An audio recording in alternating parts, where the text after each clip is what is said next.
Welcome back to my channel. My name is Caela, and today we're going to be learning top 5 signs to teach your child so they can learn.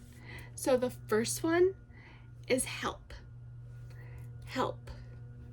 Help. Help me. Help you. Help in general. The second one is milk. Milk. This is with their dominant hand, whether it's left or right. It doesn't matter. Milk. Milk. The third one is all done.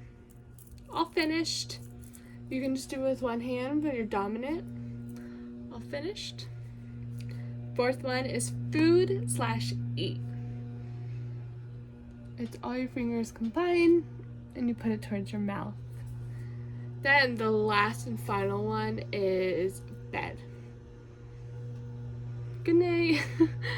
Good night's a different side, but this is just go to sleep. I hope this helped, and yeah, if you want to learn some more signs to teach your children, comment down below what kind of video you want me to do and if this has helped with your children and what you've done. And yeah,